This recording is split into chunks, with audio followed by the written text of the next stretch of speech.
Hey, welcome back. So what's the deal with this imposter syndrome? I mean, who does it affect? What is the effect? And what can you expect when you overcome it? The history of the imposter syndrome goes back a few decades. It was actually coined back in the 1970s by two psychologists from Atlanta. They were working with their clients in a clinical psychology. They were therapists, really. I mean, they were working with women. For the most part, they were women, and they were women in the academic field and in the professional field. And these women came to these psychologists with the same things that anybody else would go to anybody for therapy. They had anxiety, depression, relationship struggles. They had financial issues, physical health issues. They were feeling, lethargy. They were just feeling blue and down. So they came in for therapy. And what the psychologists saw in these clients was a pattern. All of these clients, all of these women were high powered, influential, educated, successful, really at the top of their game, yet without fail, they all said the same thing. I don't feel like I deserve the success that I have. I feel like I'm faking it. I feel like everybody thinks I should know more than I do. And I feel like a fraud. So that's where the term imposter syndrome came from. Now, what's interesting is that initially it was assumed that it was just a woman's thing, because that was the data pool that, gave birth to this whole thing. Well, of course, here we are decades later, research and real evidence from conversations with people have shown it's not just a girl thing. Men experience imposter syndrome as well. But it is clear men and women experience it and process it differently. So if you are a woman, you might feel it a little bit more intensely. A man might feel it less intensely, but make no mistake, it still is there. And in fact, women probably will express it a little bit more easily, or it'll be more outwardly visible, whereas men, they just do a better job of internalizing it and maneuvering through a world to make it look less of an impact. But doesn't matter. Female, male, outward, inward, doesn't matter. These 5 strategies of this fraud-free framework will help. So, who does it affect? Typically, people that feel the sting of imposter syndrome the most tend to be clustered in specific industries. Probably one of the biggest clusters is STEM. STEM, science, technology, engineering, and math. So that's all of your engineers, your technical experts, information systems, researchers, pure scientists, people that work with numbers like accountants and actuaries and mathematicians. So people that are in the STEM field, they get hit hard. And part of the reason that it hits them hard is not just related to their makeup, to their personality style or their character, but it's related to the field that they're in. You don't need to be, okay, I'm a rocket scientist, but you don't need to be a rocket scientist to look around and realize that over the last 30, 40, 50 years even, technology has just exploded. It seems like it's an exponential increase in the amount of technology and the speed at which new things are being discovered and implemented and used and sold and improved upon and upgraded to. It's people in the STEM fields feel this colossal pressure to keep up with it. Not only do they have to know what they need to know for their job, now they have to keep on top of everything else that's being added to the knowledge pool. So this tremendous pressure to be ahead of the technology curve is oppressive. So that's why people in the STEM field can experience this imposter syndrome.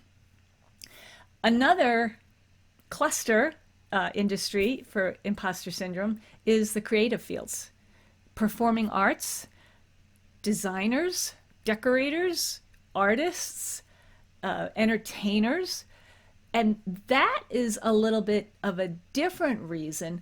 Over here with technology, it was about keeping up with new technology. People in the creative field, it's about having to create new stuff, new things.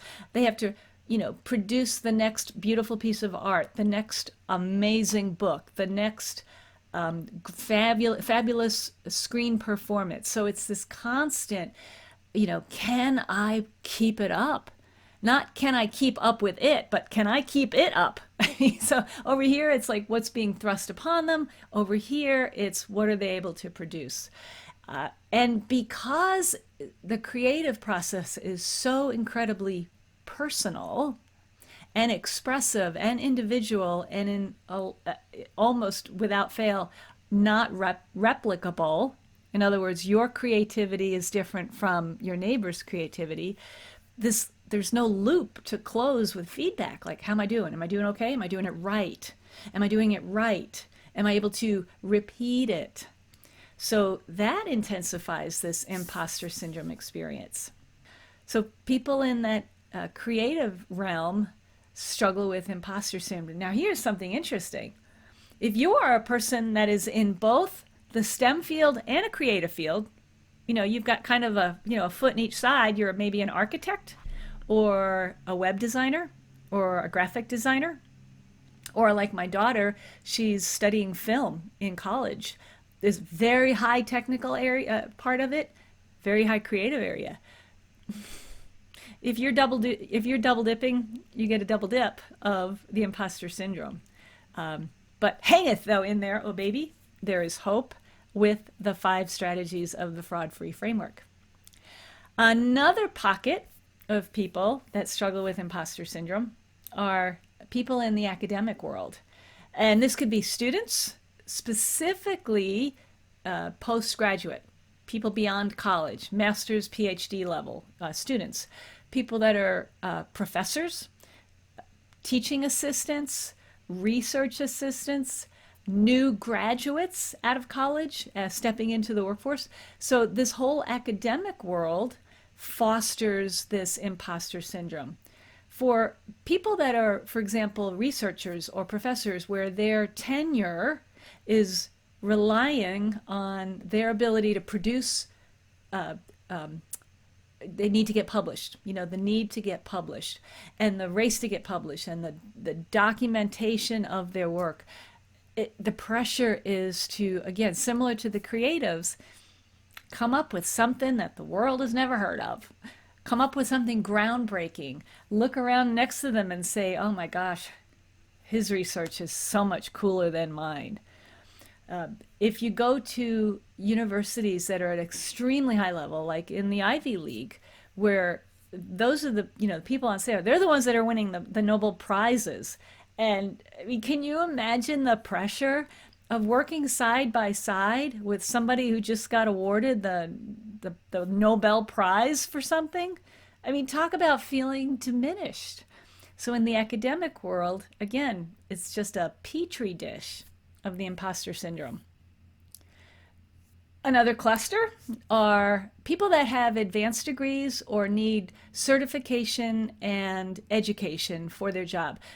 CPAs, lawyers, physicians, financial planners, real estate agents, anybody that needs to be credentialed, because there is an element of testing that has to happen. And it's typically, unless it's like pass, fail, or grunt and pass, there's a kind of a pecking order. How well did you do? How well did you do? So that fosters this kind of like, do I measure up? And am I in over my head?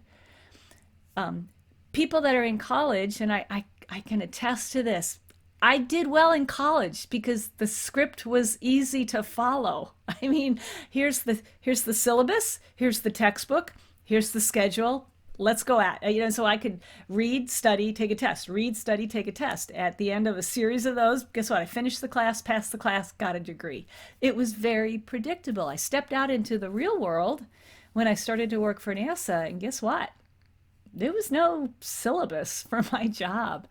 There was no schedule. There was a routine of sorts, but I was working at NASA where it was like a gigantic playground for scientists. I mean, we were just doing crazy things, crazy off the wall, out of the box thinking things, developing technology. And, none of us really knew what was going to happen or what was next. I mean, we had scientific principles to guide us, but we were creating new technology. So the people that had been there for 20 years were probably comfortable with that level of uncertainty or maverick behavior. I sure wasn't. I was like, what do you mean we don't know what's going to happen? So, people that are in that kind of environment, it's easy to let that imposter syndrome take root and make you feel insignificant or certainly incompetent. And then finally, another pocket of people that struggle with imposter syndrome are entrepreneurs. And part of the reason is a lot of entrepreneurs have transitioned from another career. So anybody that makes that type of transition where they might be trained in one area and now are operating in another, well, that skill set back here, especially the technical skills, may or may not translate well to the new field. And so anytime you take a jump, you feel like you're not qualified. You feel like you don't measure up. You feel like there's always somebody ahead of you in skills, ability, and confidence. So it kind of messes with your head. The other reason entrepreneurs can struggle with it is a lack of mentoring or a lack of running partners or companionship or somebody to bounce ideas off of. So you always feel alone. You always feel isolated. And that tends to fuel the intensity of your imposter syndrome experience. So just wanted to give you a little bit of background about imposter syndrome, who it affects, where it came from, who it affects, and maybe you see yourself in one of those pockets of people. In my next video, I'm going to talk a little bit more about the effect of imposter syndrome, how it holds you back, what it looks like, and then a touch on a little bit about what you can expect when you overcome it. So stay tuned and hope you're enjoying these videos. So that's the 5 strategies of the fraud-free framework. I hope you stay tuned and check out the other videos that I've got here so we can do a little bit deeper dive into each one of these strategies. All right, let's go.